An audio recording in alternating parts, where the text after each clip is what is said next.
अरे छबिया सियादा मुल्तानी बदाम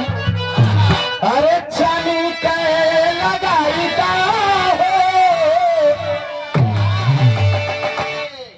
बिरहा के कोई गो धुन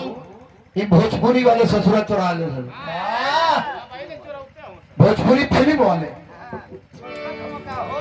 कई थे बिरहा के धुन चुरा ले। अब नाम बताओ कि हमरे बाबूजी के एक बिरा एगो धुन चुरा ले पवन सिंह काका ले गई मुंदरी गौरैया ले गई हार ये गाजीपुर के सूबेदार गायक एक जगह महोत्सव में मिल गई ना पवन सिंह कहला कि जन गीत गावत हो हमारे जिला का कहला मिल गई गीत गा दिली हम कहली कौन हम तोरे पर केस करा जाती तो भोजपुरी वाले चुनाव में बिरहा बहुत तेज और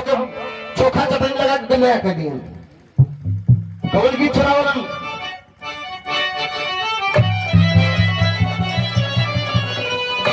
अरे भाई झुलनी के अच्छैया पलम दोपहरिया बिताई ना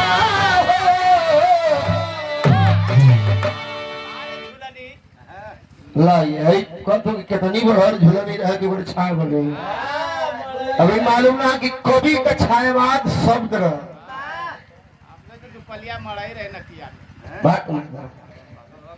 भाई झुलनी के छैया बलम दोपहरिया बिताना ये कवि जी का छायावाद शब्द है।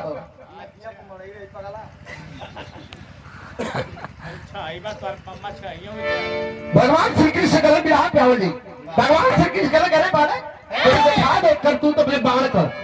सड़क तर्कस निकलस और धनुष पर रखलस तो बात का मास्टर